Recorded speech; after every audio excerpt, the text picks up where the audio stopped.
आखिर कैसे हुआ था कलयुग के सबसे बड़े राक्षस कली पुरुष का जन्म? क्या कली पुरुष यहाँ हमारे इंसानों के बीच मौजूद है? आखिर कैसा दिखता है कली पुरुष और आखिर उसका अंत कैसे होगा? आप देख रहे हैं मिस्टीरियस हिंदू। तो चलिए अब करते हैं ज्ञान की बात। वीडियो में आगे बढ़ने से पहले हमारे चैनल को सब्सक्राइब अवश्य करें और बेल आइकन जरूर दबाएं।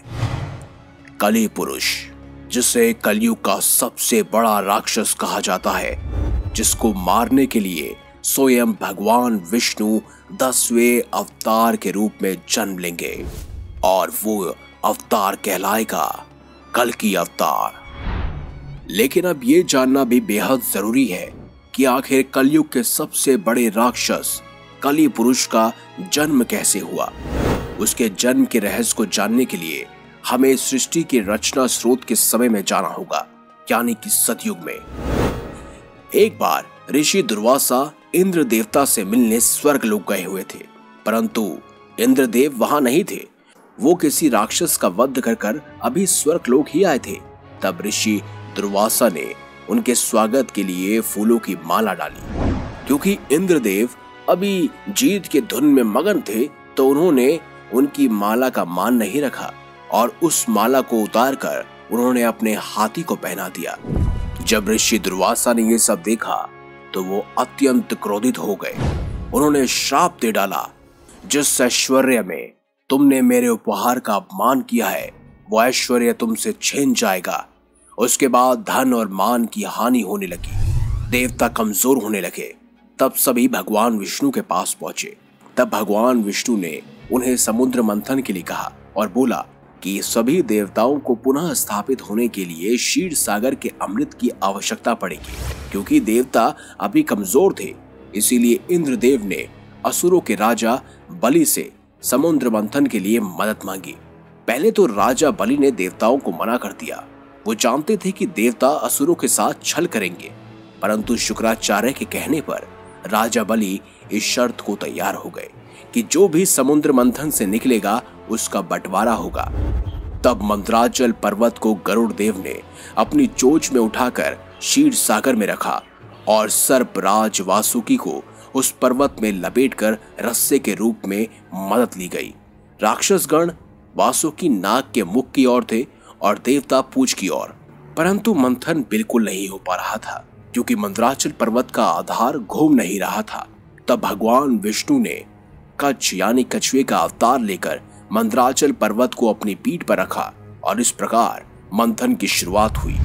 उसमें से बहुत सारे कीमती आभूषणों के साथ साथ पहले हलाहल नामक तेज विष निकला। अब क्योंकि हलाहल विष निकल गया था और सभी इसके वेग से मूर्छित होने लगे, परंतु शर्त अनुसार इसे आधा देवता और आधा असुरों को पीना था। परंतु दोनों में हलाहल विष के इस तेज को सहने की शक्ति नहीं थी। फिर भगवान भोलेनाथ ने भगवान विष्णु के कहने पर विषपान किया।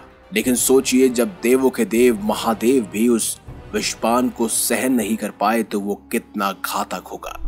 भगवान भोलेनाथ ने भगवान विष्णु के कहने पर विषपान तो कर लिया, लेकिन वहां पर अति जलन प्रभावित हो रही थी।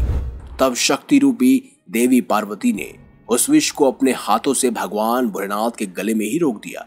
इस विष के प्रभाव से भोलेनाथ का कंठ नीला पड़ गया। इस वजह से उनका नाम नीलकंठ भी पड़ा।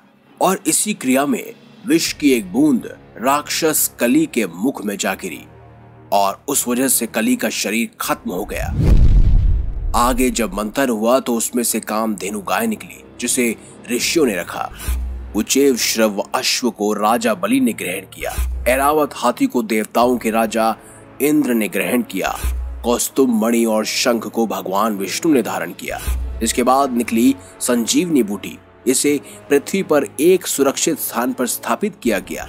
ये वही संजीवनी बूटी थी जिसे रामायण काल में लक्ष्मण जी को दिया गया था, जब उन्हें मेघनाद द्वारा घायल कर दिया गया था। इसके बाद धन संपदा लेकर लक्ष्मी जी निकली। लक्ष्मी जी सभी देवता, ऋषि मुनि, राक्षस लक्ष्मी जी को देखकर अत्यंत चकित थे। वो सभी लक्ष्मी जी को अपने पास रखना चाहते थे, परंतु लक्ष्मी जी ने खुद भगवान विष्णु को ग्रहण कर लिया। उसके बाद निकले चंद्रमा, जिन्हें भोलेनाथ ने ग्रहण किया। इसके बाद पारिजात वृक्ष और कल्प वृक्ष निकला, जिसे स्वर्ग में स्थापित कर दिया गया। फिर निकली रंभा, जिसे स्वर्ग अप्सरा बनाकर स्वर्ग में रखा गया। इसके बाद निकली वरुणी देवी यानी सूरा देवी यानी गॉडेस ऑफ एल्कोहल, जिन्हें असुरों ने ले लिया।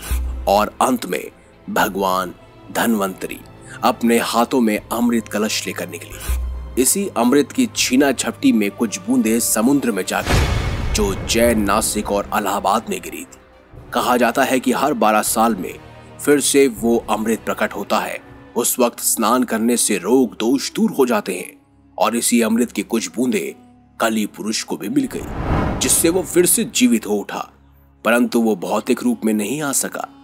अमृत को बंटवारे के लिए भगवान विष्णु ने मोहिनी रूप ले लिया और सारा अमृत देवताओं को पिला दिया। परंतु राहु केतु 2 राक्षस ऐसे थे जिन्होंने देवताओं का रूप लेकर अमृत पी लिया था। भगवान विष्णु ने उनका सिर काट दिया, परंतु अमृत पीने के चलते वो अमर हो चुके थे। इसीलिए राहु और केतु अब भी पिंड यानी ग्रह रूप में मौजूद हैं। लेकिन विष की बूंदों से कली पुरुष का शरीर नष्ट हो गया था, जिससे वो मर चुका था।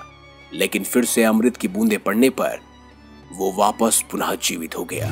लेकिन उसके पास शरीर नहीं था। कली पुरुष अभी भौतिक रूप में नहीं आया था, परंतु वो अपनी शक्तियों से इंसान पर काबू पा सकता है। कलयुग के अंत में वो भौतिक रूप में आ जाएगा। तब वो पाताल लोक से असुरी शक्ति को आजाद करके इंसानों पर राज करेगा। तब भगवान विष्णु का कल की अवतार होगा, जो 64 गुणों से लिप्त माहिर एक योद्धा होगा, जो अब तक के सबसे शक्तिशाली राजा कली पुरुष से लड़ेंगे और इंसानों को उसके प्रभाव से मुक्त करेंगे। परंतु इस युद्ध में कली पुरुष के तरफ से इंसान भी लड़ेंगे, क्योंकि तब तक धर्म पूरी तरह से नष्ट हो जाएगा। इंसान भगवान को पहचान नहीं पाएंगे, परंतु अंत में सब ठीक हो जाएगा और सतयुग का आरंभ होगा। तो दोस्तों, इस प्रकार हुआ था कली पुरुष का जन्म। अगर आपको यह वीडियो अच्छी लगी है तो इस वीडियो को लाइक करें, हमारे चैनल को सब्सक्राइब करें और ज्यादा से ज्यादा शेयर भी करें। मिलेंगे अगली बार एक नई खास वीडियो के साथ। तब तक के लिए देखते रहिए संपूर्ण ज्ञान का केंद्र बिंदु, मिस्टीरियस हिंदू।